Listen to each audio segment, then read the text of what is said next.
I want to look at some videos of police unarmed combat or close combat or just police combatives training, right? And the reason for this is because the video that I have coming out tomorrow is going to be a short video essay on police combatives and how they are trash, absolute garbage 99% of the time. And some of these videos, in fact, I think all the videos that I'm going to be showing you today are going to be included in the video essay that I'm utilizing. And I want to try and explain to you as in-depth as I possibly can the issues that I have with these things. So what we have right away is takedown, defensive, tactics, technique. Now, one thing that you'll notice about police close quarters combat or unarmed combat or combatives training is that it always has to sound like it's some kind of weird military thing, right? And that's because a lot of these guys who are in police forces, they are former military. A lot of police forces across the nation, they prioritize taking former military. And the thing about the Marines is that once you're in the Marines, you never leave. You might retire, you might not have to wake up at whatever time for roll call in the morning anymore, but once a Marine, always a Marine, right? And if you've met Marines and really anyone in the armed forces who did like a considerable amount of time, and especially if they were in a combat role, they really never do leave. They never really do leave when it comes down to it. They're always kind of revisiting their time in the military in one form or another, right? So because of that, you have this weird stuff where everything in the military absolutely positively has to have some kind of, or excuse me, everything in the police force always has to have some sort of weird Marine, Army Ranger, Green Beret, Navy SEAL sounding name. And that's what this is. Takedown offense. First off, what is takedown offense? That's really weird. Defensive tactics technique. It's got to be tactics. It's got to be tactical. It's got to be strategic assault, tactical, covert ops, special ops, excuse me. It's always got to be some weird stuff like that. It can't just be takedown defense, right? So let's go ahead and see what this gentleman has to say. I'm going to go ahead. I'll turn this up just a teeny tiny bit. All right. JC Pliskin. Welcome to Semper Fighting Systems. Today we're learning Krav Maga. Exactly, that's what it is every single time. All right, let's go ahead and take a look at this. Hello everyone, Rich Nance here with your defensive tactics technique. Hello, Richard Nancy. So this is officer.com. Hold on. Oh, it said technology training products. I thought that was more tactical stuff, right? There's going to be one that we take a look at that you're going to be like, wow, I know exactly what you're talking about now. All right, so right now we have, see, this is how you know they're really legit, is that this guy is supposed to be some kind of big tactical, cargo pants wearing, utility belt guy who totally knows all of the good stuff that police officers need to know in terms of unarmed combat techniques. He doesn't even have a room dedicated to actual training. He's probably in like the mess hall. He's probably in a cafeteria in a corner, and he's got a couple of pads down on the he's got a couple of like gymnastics at home tumble pads down on the floor. We're already off to a great start. Let's go ahead. Frank, you know that being taken to the ground, particularly if we're on our back, taken down by the suspect, is one of the most dangerous positions we can be in as police officers. He is correct. We talked about that before. We have limited mobility. Our gear is accessible to the bad guy. It's just none of our tools can be used to our advantage and can actually be used against us. So we need to have a way to try to prevent being taken down. And of course, space management and all that stuff has a lot to do with it. But again, it may be that we're distracted and suddenly you're shooting it for a takedown. So you've got to have a worst case scenario. You can't just say, well, I would never let anyone get that close to me because let's face it. That's the goal. That's not reality. Exactly. So, and that is true. Now, there are... I'll say right now, I'm not just here to like dump on these guys. If they do something good, if they say something good, I'm going to say, oh yes, that's true, and what they just did was good.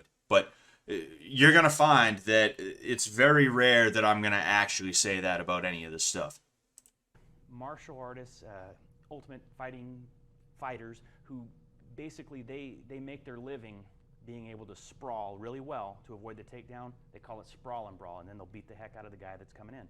No, they don't. Let's face it, most cops are not going to be as well versed at sprawling. I mean, if you have a wrestling background, you may have a good idea of how to sprawl, but I think that that may be a little advanced for the average officer to be able to do. I mean, so since the average officer isn't that good at sprawling, they just need to not bother learning it at all, is basically what it sounds like this guy is already starting to get at. I don't want to put too many words in his mouth and things like that. We are kind of cutting him off, but that's just what it sounds like, is him being like, hey, I mean, look, the average police officer probably wasn't a wrestler in high school or college, you know, so we don't need to go ahead and teach them basic wrestling. He said that sprawling is too advanced. Sprawling is one of the first things you learn in a wrestling room in your freshman year of high school, or when you're doing little kids wrestling, when you're doing the wrestling for the 5-year-olds and stuff like that. That's one of the first things you learn how to do, is to be able to,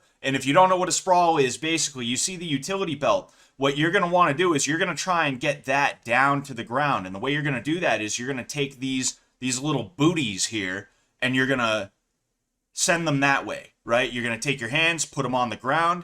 Basically, if you've ever seen a burpee, right? Or if somebody has ever gotten down for a push-up, right? They kind of just like drop down for a push-up really quick. That's actually very similar to it. There's a little bit more to it than that, but it's an extremely simple move. It is an extremely basic move in wrestling.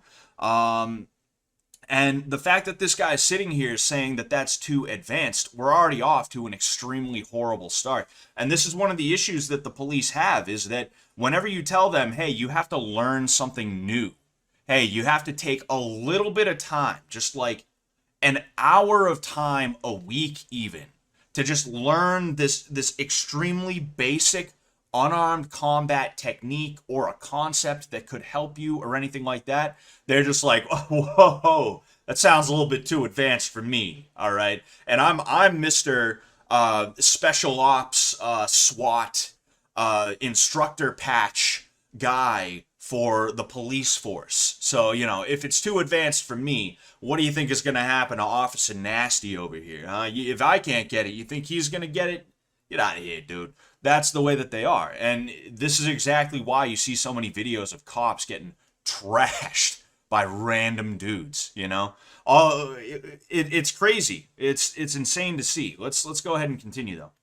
Without significant training. If you don't invest hours in it, exactly, it's not a skill you maintain. Yeah, and it's not that you couldn't train yourself to have a great sprawl, but this is for people who may not have that as their hobby. Exactly.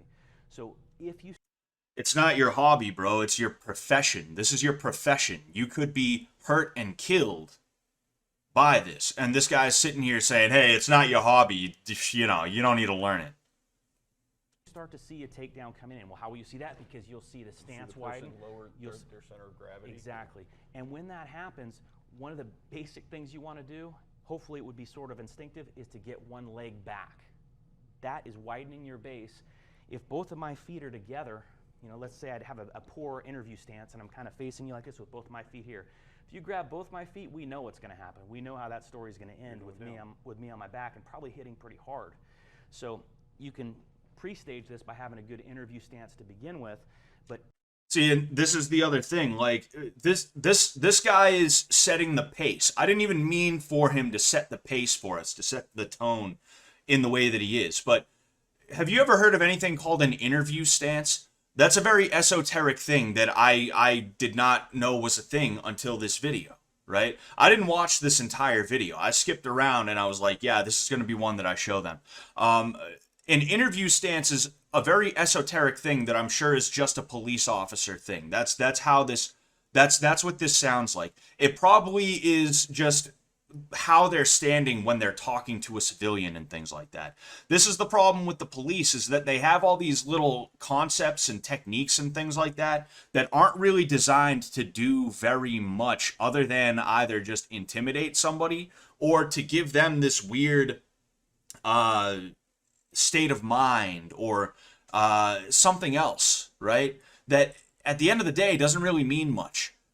How you're standing when you're interviewing someone, 9 times out of 10 is not really going to matter that much. Because at the end of the day, if I'm sitting here and I'm thinking, all right, I'm going to take this cop down, I'm going to fuck this cop up, the way that you're standing isn't really going to do that much if you don't know how to actually defend against a takedown. So while I'm not sitting here saying that, oh, like being ready, having a ready stance, that's what we call it in my Brazilian Jiu-Jitsu class. When we teach the kids anti-bullying stuff, we talk about ready stances, right? And that's basically what this guy is doing. There's nothing wrong with being in a ready stance. I mean, obviously, he probably isn't going to want to be sitting here like, so what did the perpetrator look like, right? That's probably not a good thing. But there's nothing wrong with the concept that he's sharing with us right now. It just shows that there has been more thought put into talking to people and whether or not you look like a cop, whether or not you feel like a cop, whether or not you feel that you're emanating authority. There has been more thought put into that than there has the actual important things that they need to know, which is how to sprawl. I'm sure this guy's the best interview stance guy in his entire department, maybe even his entire state, right? Maybe even his entire state. But when it comes down to it, if I was a psycho with my skill set, this guy doesn't stand a chance. The only thing that would help him is his gun. That's it. That's fucking it. Right? And luckily for him, and luckily for me too, right? I don't want to be crazy, obviously, right? I'm not fucked up like that. I'm not just going to assault a cop. But not everybody's like me. You know? Not all bad guys don't know how to fight. And not all MMA fighters are right in the head, you know? So David, right? The gimmick of making up little lingo to make your field seem more exclusive and hard to understand or get into is so lame. Yeah, and that's partially what this is, right? I'm sure a bunch of different cops all around the country know what the term interview stance is. They were probably taught that in the police academy. But when it comes down to it, 99% of these cops could get dunked on. And they're sitting here trying to talk about like this weirdo shit. It's just it's ridiculous. We're gonna go ahead. We're gonna keep on looking at this. If someone lowers themselves like that, you need to be lowering yourself because now I'm giving you essentially one leg. You know, a good sprawl might be if you start to come in and I'm going to shoot both legs back and sprawl and drive you down. But again, that may be a. All right, let's take a look at this.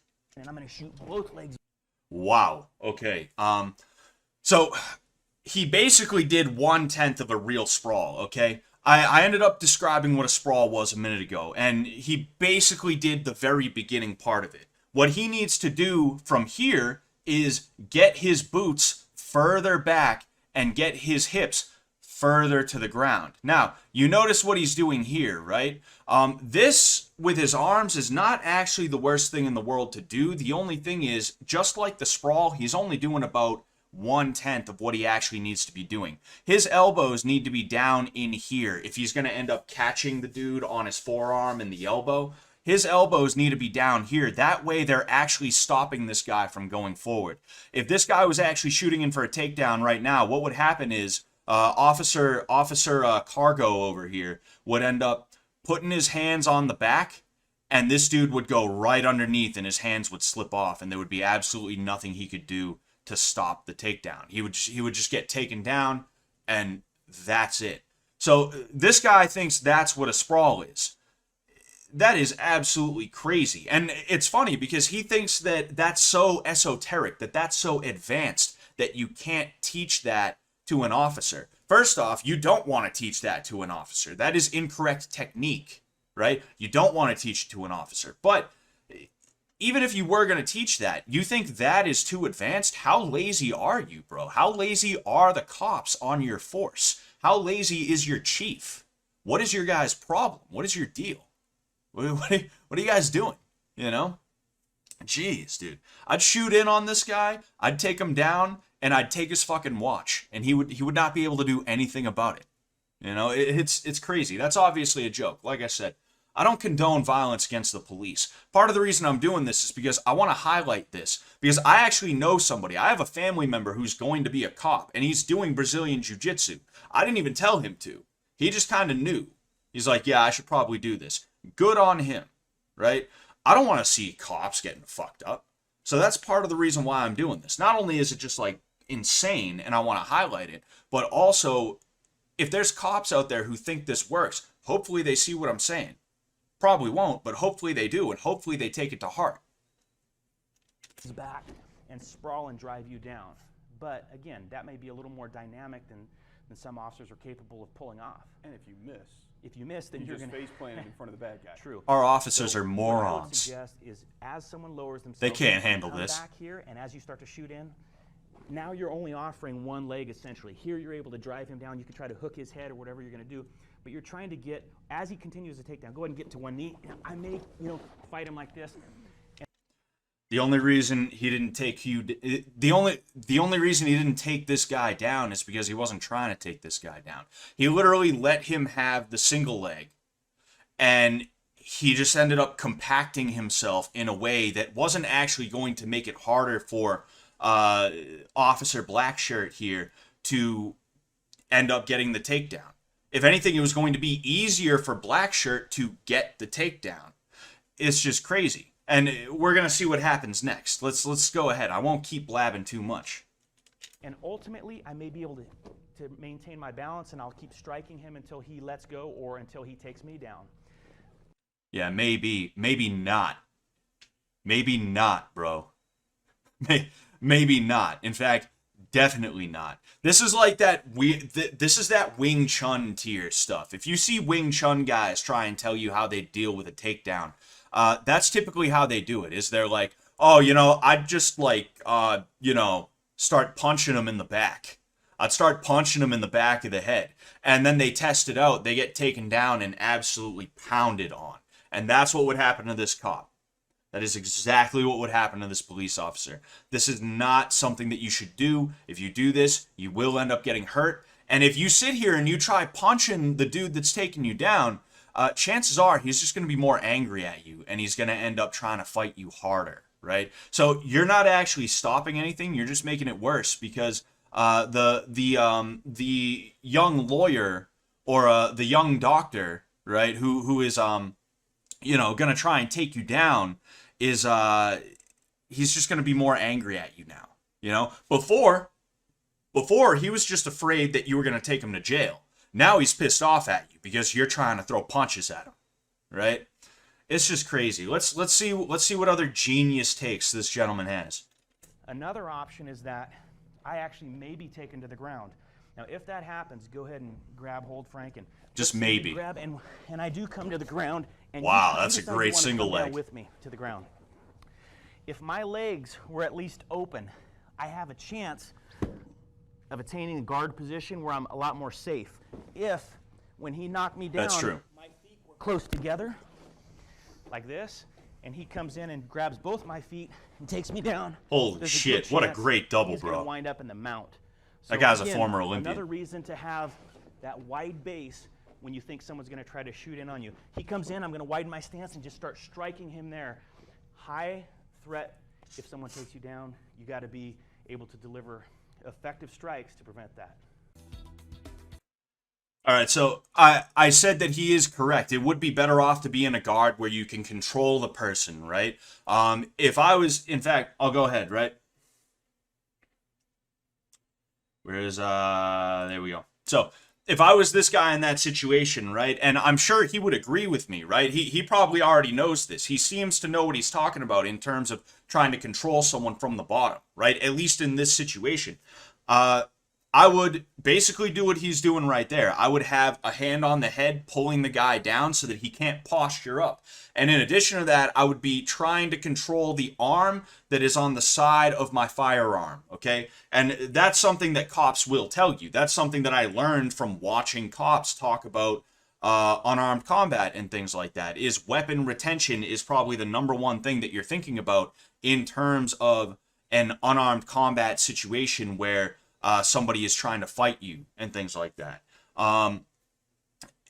It's a good thing, right? That is a good way to do it.